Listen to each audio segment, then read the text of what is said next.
विद्यालय के समस्त क्लास 12 के विद्यार्थीगण, आइए हम अपने हिंदी विषय के अध्ययन करने के लिए सर्वप्रथम माता सरस्वती जी के चरणों में प्रणाम करते हैं और अपने अध्ययन को प्रारंभ करते हैं। माता सरस्वती जी का यह स्वरूप आपको परमानंद और श्रेष्ठ ज्ञान की प्राप्ति कराने में सहायक हो। माता सरस्वती जी का वरद हस्त उस वीणा के तार के द्वारा आपके मस्तिष्क में पूर्णतया ज्ञान वृद्धि होती रहे और इस विद्यालय के द्वारा प्रेषित संपूर्ण हिंदी के अध्ययन के लिए आपका समर्पण लगातार बना रहे। माता सरस्वती जी का आशीर्वाद हमारे अध्ययन को प्रभावशाली बनाता रहे। हरिवंश राय बच्चन जी, जो कि जीवन और जीवंत उदाहरणों को जीवन से जोड़ करके एक श्रेष्ठ उदाहरण तक पहुंचाने का प्रयास किए हैं। आत्मपरिचय एक गीत है। आत्मपरिचय गीत के बाद में एक और गीत है, दिन जल्दी जल्दी ढलता है। वास्तव में समय इतना तेज बदलता है, समय इतना परिवर्तनशील है। वह परिवर्तनशील समय कभी भी लौट के नहीं आता है। समय में समय का उपयोग, समय रहते समय का उपयोग करने वाला व्यक्ति ही समय को सार्थक कर पाता है। इसीलिए कभी भी समय को जाने न दें। यदि वक्त आने पर आप वक्त के साथ नहीं चल सके तो वक्त आपका वक्त खराब करके छोड़ेगा। दिन जल्दी जल्दी ढलता है, यह शीर्षक है कविता का। आइए इस कविता के भाग को देखते हैं। दिन जल्दी जल्दी ढलता है। कब दिन जल्दी जल्दी ढलता है? देखिए, जब हमारे पास समय कम होता है तो दिन जल्दी जल्दी ढलता नज़र आता है। जो कर्तव्यनिष्ठ है, कर्तव्य को अपनी जिम्मेदारी मान करके उसमें जी जान से लगा रहता है, उसके लिए दिन जल्दी जल्दी ही ढलता है। उसके लिए समय बहुत जल्दी जल्दी बीतता है। लेकिन जो कामचोर है, जिसको कोई काम ही नहीं है, उस व्यक्ति के लिए तो लगेगा दिन ही पहाड़ हो गया, दिन बीत ही नहीं रहा है, वो तो बोर होगा। और कर्तव्यनिष्ठ व्यक्ति के लिए कभी बोर होना शब्द जिंदगी में नहीं आएगा। ये कहते हैं कि वास्तव में जीवन बड़े जल्दी जल्दी बीतता चला जा रहा है। हो जाए न पथ में रात कहीं, मंजिल भी तो है दूर नहीं। यह सोच थका दिन का पंथी भी जल्दी जल्दी चलता है। दिन जल्दी जल्दी ढलता है।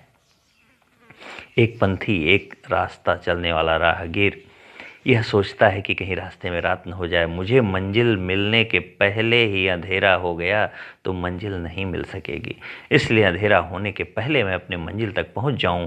इसलिए दिन रूपी पंथी जल्दी जल्दी चलता है। अर्थात वह सूर्य या सूर्य की तरह से राह चलने वाला व्यक्ति अपने लक्ष्य तक पहुंचने के लिए दिन डूबने न पाए, इसके पहले लक्ष्य तक पहुंच जाए। अन्यथा जब अंधेरा हो जाएगा तो उसका चल पाना, उसका मंजिल तक पहुंच पाना संभव नहीं होगा। अर्थात सारे श्रेष्ठ कर्म जीवन के उस भाग में पूरे कर लिए जाएं जब शरीर में ताकत है, जब शरीर में पूरे प्रयास करने की क्षमता है। अन्यथा जब दिन ढल जाएगा, जब उम्र निकल जाएगी, तो किसी श्रेष्ठ कार्य को करने के लिए, किसी अच्छे कार्य को पूर्णता प्रदान करने के लिए कोई भी अवसर नहीं मिलेगा। इसलिए जल्दी जल्दी ढल रहे दिन में आप जल्दी जल्दी वाले बीत रहे समय में अपने कार्यों को पूरा करने का अंजाम देते रहें तो बहुत अच्छा होगा। और चिड़िया का उदाहरण देकर के कहा है, बच्चे प्रत्याशा में होंगे, नीड़ों से झांक रहे होंगे, यह ध्यान परों में चिड़िया के भरता कितनी चंचलता है। दिन जल्दी जल्दी ढलता है। तो इन्होंने कहा कि जो चिड़िया सवेरे के टाइम में अपना घोंसला छोड़ के अपने छोटे छोटे बच्चों को घोंसले में छोड़ करके दूर दाना चुगने के लिए जाती है, जब शाम होने वाली होती है तो उसे याद आता है कि बच्चे हम लोगों की उम्मीद लगाए होंगे कि हम लोग उनको अपने चोंच में भर के कुछ दाने चारे लेके जाएंगे और उनके द्वारा उनके पेट भर जाएंगे। वो बच्चे इंतज़ार कर रहे होंगे। तो वास्तव में चिड़िया दिन भर के थकान के बावजूद भी अपनी गति को बढ़ा देती। नीड़ों से झांक रहे होंगे वो बच्चे, घोंसलों से, नीड़ माने घोंसला, झांकना माने देखना, मुंडी उचका उचका के देखते रहना, रास्ता देखना ही झांकना है। तो बच्चे, छोटे छोटे बच्चे घोंसलों से झांक करके हम गार्जियन का, उन चिड़िया रूपी गार्जियन का, चिड़िया के बच्चे चिड़िया जैसे गार्जियन का इंतज़ार कर रहे होंगे और उस इंतज़ार की याद आते ही यह ध्यान, जैसे यह ख्याल आता है, ध्यान माने ख्याल आना, विचार आना, परों में चिड़िया के पंखों में कि भर देता है। क्या भर देता है? चंचलता भर देता है, तेजी भर देता है। अर्थात जैसे ही चिड़िया के दिमाग में ये आता है कि बच्चे इंतज़ार कर रहे होंगे, वो भूखे प्यासे होंगे, कहीं रास्ते में ही दिन डूब न जाए और हम घोंसले तक न पहुंच पाएं, तैसे ही थकी हुई चिड़िया के पंखों में भी तेजी आ जाती है, गति बढ़ जाती है और वह तेजी से उड़ करके घोंसले तक पहुंचने का प्रयास करती है। वह अपनी थकान भूल जाती है, आनंद मग्न होती है और अपने घोंसले तक पहुंचने का सारा प्रयास करती है। दिन जल्दी जल्दी ढलता है। ये मुखड़ा है। किसी भी गीत या कविता का मुखड़ा बार बार दोहराया जाता है।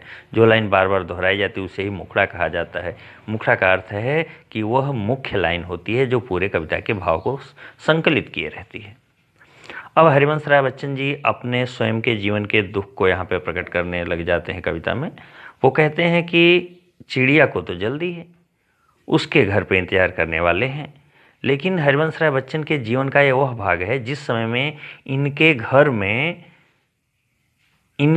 में कोई ऐसा नहीं था जो इनका इंतजार करने वाला होता। तो इसलिए वो कहते हैं, मुझसे मिलने को कौन विकल्प, मैं हरिवंश राय बच्चन, मैं अपने घर पे इंतजार नहीं किया जा रहा हूँ, कोई इंतजार करने वाला है ही नहीं। मुझसे मिलने को कौन विकल, मुझसे मिलने के लिए कौन है जो व्याकुल होगा। मैं हूँ किसके हित चंचल, तो मैं किसके लिए अपनी चंचलता दिखाऊं। अर्थात जब मुझसे मिलने वाला कोई है ही नहीं, मेरी इंतजारी कोई कर ही नहीं रहा है, तो मेरे मन के अंदर घर पे जाने की कोई चंचलता नहीं है, कोई विह्वलता नहीं है। और परिणाम क्या हो रहा है? मैं हूँ किसके हित चंचल, मैं किससे मिलने के लिए चंचल हूँ या अपने अंदर तेजी लाऊं। यह प्रश्न, जैसे यह प्रश्न उठता है, शिथिल करता माने मेरे शरीर को ढीला कर देता है। अर्थात मेरी सारी गति और कम हो जाती है। चिड़िया की गति थके हुए होने पर भी बढ़ जाती है और हरिवंश राय बच्चन जी की घर जाने की गति कम हो जाती है, क्योंकि मुझसे मिलने को कौन विकल्प, क्योंकि इनसे मिलने के लिए तो कोई व्याकुल है ही नहीं, कोई मिलने वाला, कोई इंतजार करने वाला है ही नहीं है। ये दुखी हो जाते हैं और इनकी शरीर शिथिल होने लगती है और फिर घर जाने में उठने वाले कदम भी असहाय दिखाई देते हैं और इनकी गति कम होती चली जाती है। यही इनके जीवन का सबसे बड़ा दुख और दर्द है। फिर लिखते हैं, दिन जल्दी जल्दी ढलता है। आइए हम आप लोगों को इस अध्याय का प्रश्न और उत्तर बता देते हैं।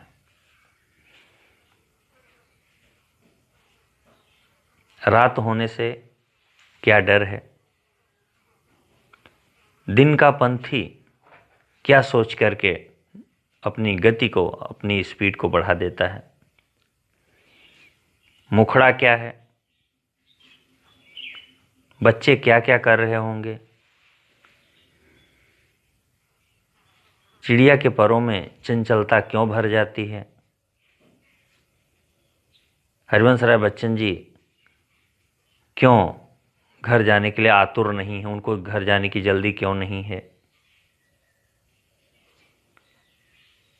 कवि विह्वल क्यों हो उठता है? इन सारे प्रश्नों के उत्तर आप लिख करके प्रेषित करेंगे। धन्यवाद। आज का वीडियो बस इतना ही।